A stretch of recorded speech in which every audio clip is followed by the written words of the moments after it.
Bonjour à tous, aujourd'hui vidéo un peu spéciale puisque je vous emmène en Nouvelle-Calédonie. Nouvelle-Calédonie, archipel océanien entre la Nouvelle-Zélande et l'Australie, archipel francophone, connu pour son climat fantastique, ses plages, ses lagons, mais pas uniquement. Puisqu'aujourd'hui nous sommes dans une région vraiment différente de ce qu'on peut imaginer a priori de la Nouvelle-Calédonie. Nous sommes dans le Grand Sud calédonien, donc la pointe sud de la Grande Terre. Ce qui est saisissant ici, c'est surtout les couleurs. Les couleurs, la terre rouge, ici la territe, qui crée un contraste incroyablement beau avec le vert du maquis, des forêts d'araucaria. Également avec le bleu turquoise des dolines ennoyées qu'on retrouve ici. Et c'est justement dans ce genre de milieu que je vous emmène aujourd'hui, dans les milieux aquatiques ici du Grand Sud, à la rencontre d'un plongeur et ichtyologue, Nicolas Charpin de l'association Vie d'eau douce, avec lequel on va se familiariser avec une discipline indispensable en biologie et en écologie, à savoir le naturalisme. Allez, c'est parti.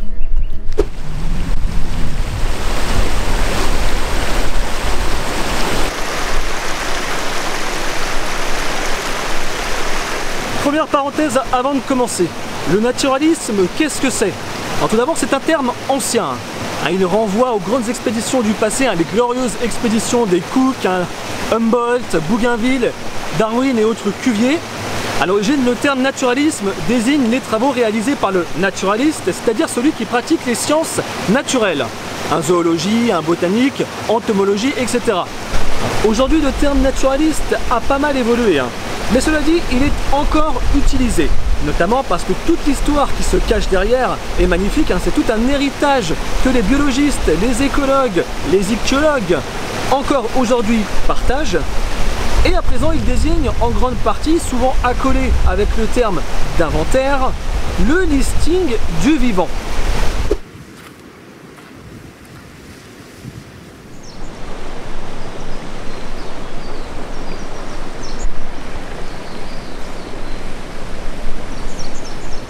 Tu peux m'envoyer la touque, s'il te plaît? Voilà la touque.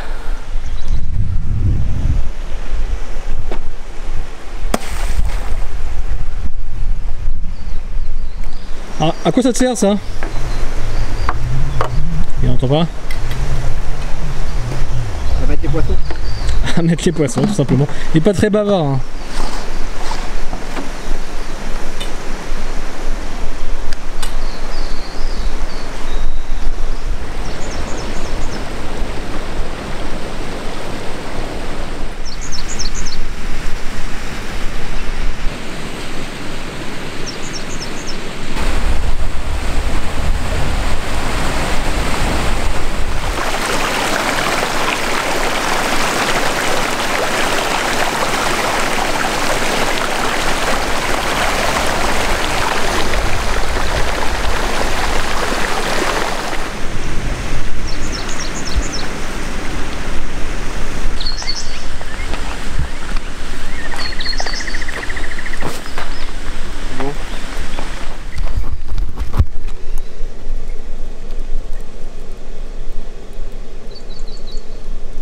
Donc là-dedans, il y a plusieurs espèces. Il y a deux espèces de gobidés, deux espèces de syngnatidés. Les syngnatidés, c'est les longs, c'est les hippocampes d'eau douce. Donc celui qui est en plein milieu, là, par exemple, c'est Microphis brachyurus. C'est le seul en Calédonie, pour le moment connu, qui a un long nez. Les deux autres, vous pouvez voir, le nez est super court. Et ça, si je me trompe pas, il faut que je vérifie avec ma loupe, mais ça c'est Microphis cruentus et c'est une espèce endémique de Nouvelle-Calédonie. Ok, endémique, qu'est-ce que ça veut dire? Qu'on ne trouve qu'en Nouvelle-Calédonie et nulle part ailleurs. Ok. Du coup, il existe des hippocampes dulce-aquicoles, c'est le terme, qui signifie qui vit en eau douce. Ok, qu'est-ce qu'on a d'autre? Les deux gros qu'on voit bouger là, enfin gros, c'est une façon de parler, c'est des Redigobus. Le nom d'espèce c'est Redigobus bicolanus. Ça c'est une espèce largement répartie. Ensuite il y a celui-là. Alors là, laisse tomber pour voir. Le plus grand des petits là, qui est devant mon doigt. On ne le voit pas. Ouais, si, je le vois. Là, voilà, on voit pas trop. Bref. Ça aussi, c'est une espèce endémique de Nouvelle-Calédonie. Parioglossus. Voilà, Neocalédonicus. Ok. Alors ça vit dans quel genre de milieu ça? Toutes ces espèces, c'est plutôt cours inférieur des rivières. Donc le Parioglossus, lui, c'est uniquement au saumâtre. Alors, eau saumâtre, hein, ça signifie mélange d'eau douce et d'eau salée. C'est ça. Les cygnates, c'est plutôt aussi cours inférieur au saumâtre. Ça peut être eau douce, mais c'est vraiment en bas des rivières, ça passe pas les premiers radiers comme on peut voir là. Les Redigobus, par contre, les deux petits gros là, eux ils peuvent grimper un peu plus et eux ils vivent totalement en eau douce sur des fonds sableux. Ok. Et voilà. Et ça c'est un autre goby qui est un peu plus gros, je l'ai pas mis avec les autres parce que c'est un prédateur et il m'aurait bouffé les petits poissons qu'il y a dans la touque. D'accord. Comment il s'appelle celui-là? Et lui c'est Glossogobus illimis.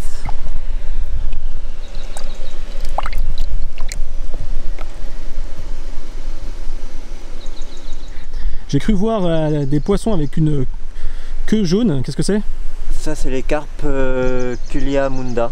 C'est une des 4 espèces de carpes qui vivent en Nouvelle-Calédonie. En Nouvelle-Calédonie, il y a la Culia rupestris, la doule des roches. Il y a la queue rouge, donc ces deux-là vivent en eau douce. La Culia munda, donc la queue jaune, elle vit uniquement au saumâtre et limite au saumâtre eau douce.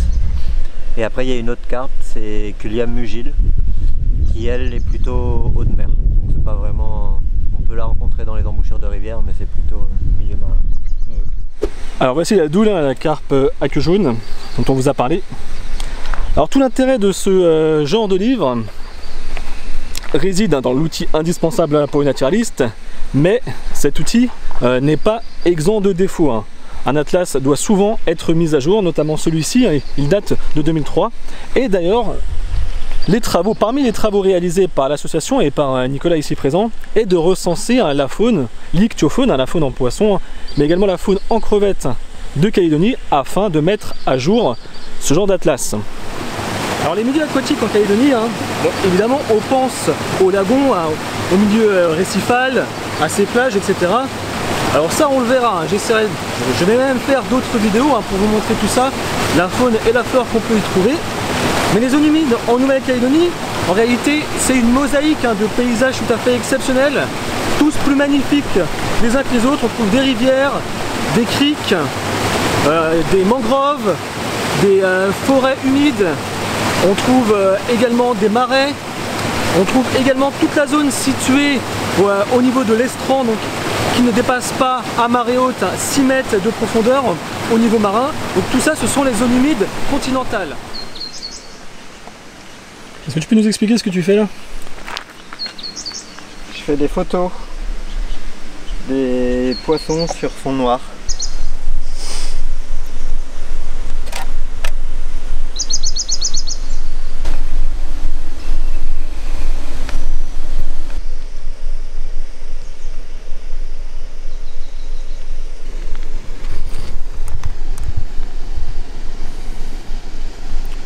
Tu peux expliquer ce que tu fais, Nico?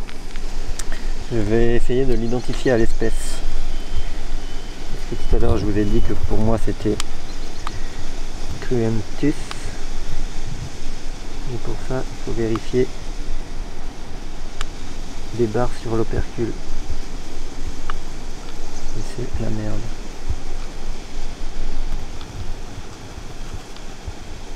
Alors l'opercule, c'est le petit clapet qui permet de refermer à l'ouverture de la branchée.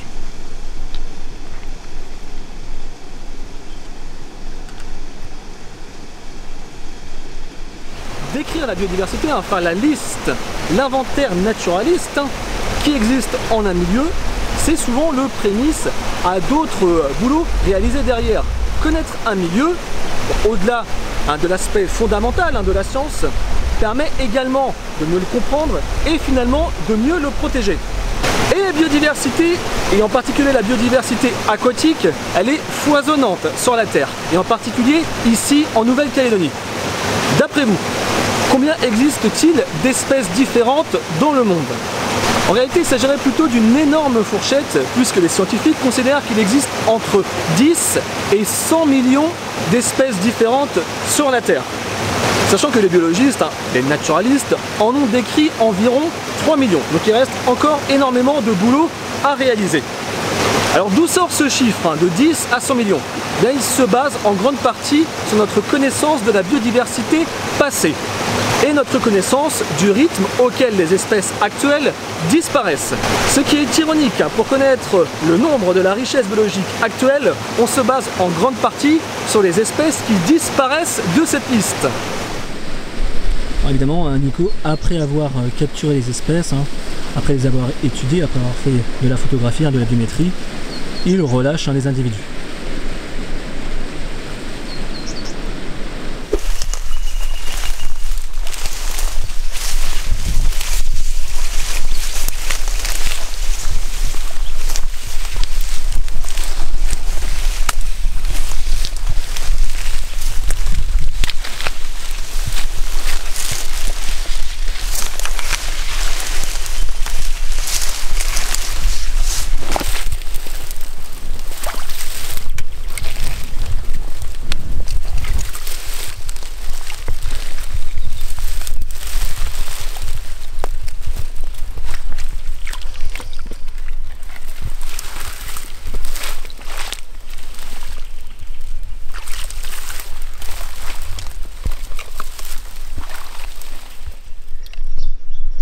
Ces fleurs là, c'est des plantes carnivores aquatiques du genre Utricularia. Ouais, les utriculaires, on trouve également ses cousines en France.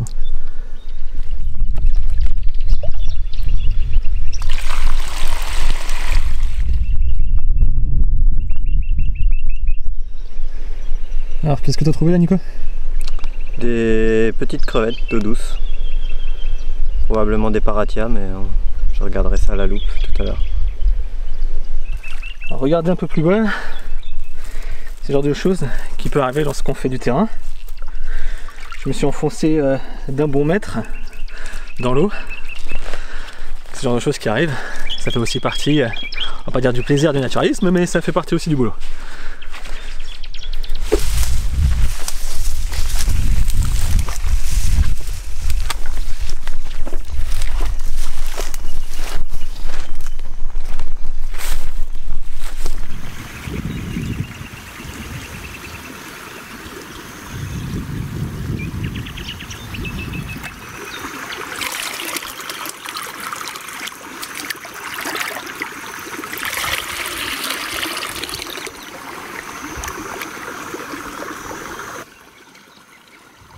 Ah, j'en ai deux.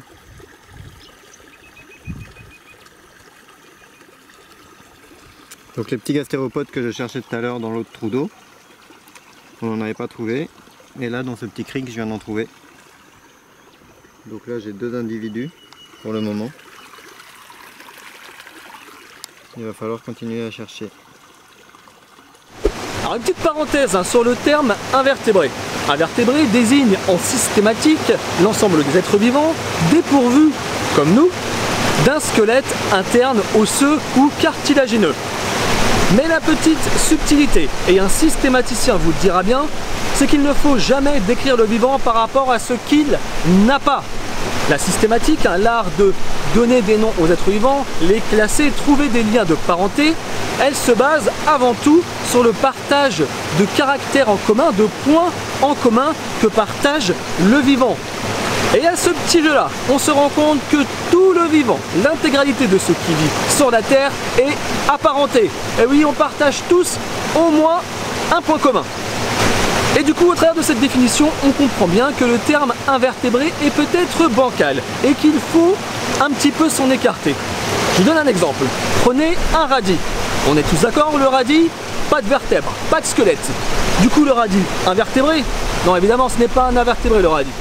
Donc souvenez-vous de cette leçon, toujours décrire le vivant par rapport à ce qu'il a afin de trouver des liens de parenté au travers des points communs que les êtres vivants partagent entre eux.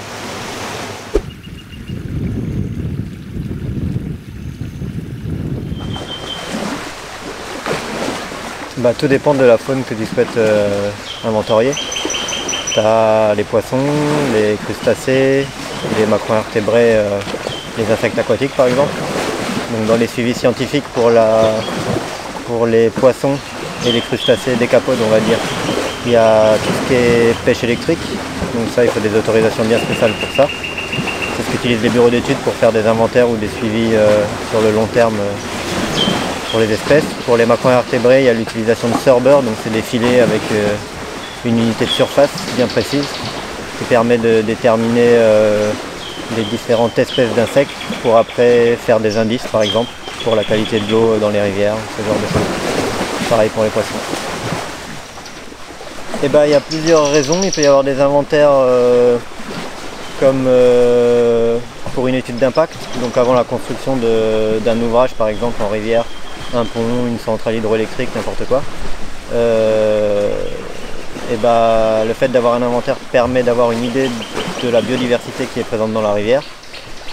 Et une fois l'ouvrage terminé, la construction de l'ouvrage terminée, la réalisation des suivis dans le temps, ça permet de voir s'il y a un impact ou pas sur la faune et la flore aquatique.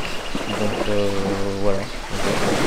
Donc, mais dans le cadre professionnel, pour les bureaux d'études qui réalisent ce genre d'inventaire de pêche électrique, il faut des autorisations de collecte qui sont données par le gouvernement par exemple, les provinces pardon.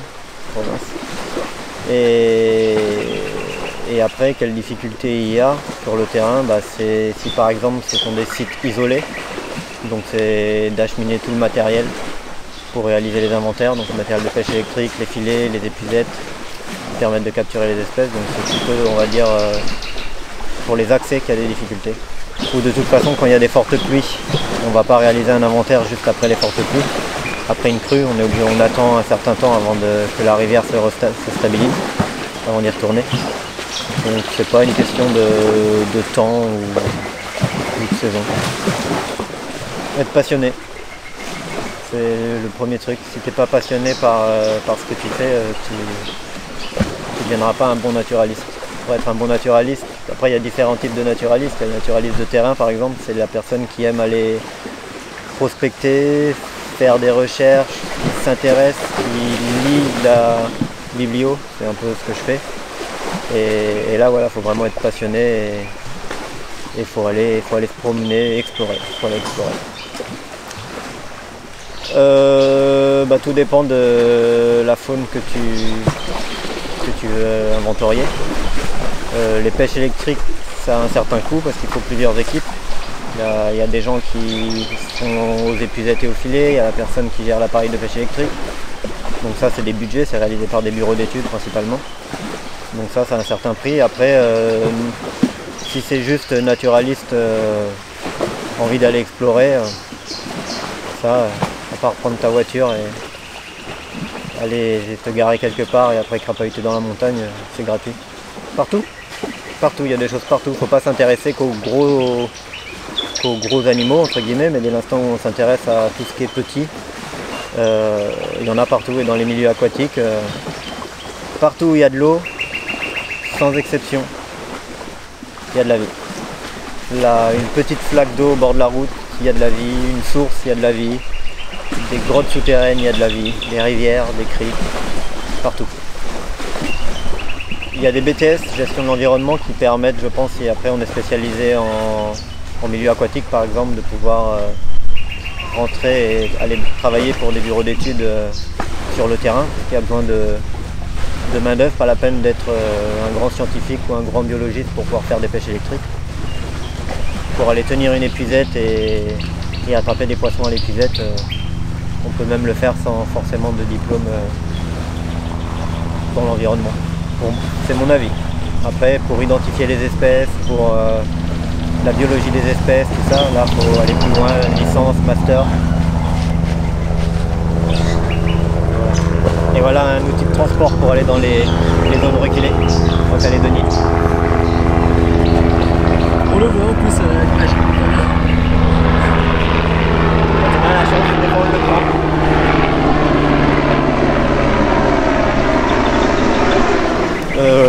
Oui, je l'ai pris plusieurs fois dans le cadre de missions scientifiques, par exemple avec le Muséum d'Histoire Naturelle de Paris, où on est allé sur des massifs isolés, loin de toute habitation.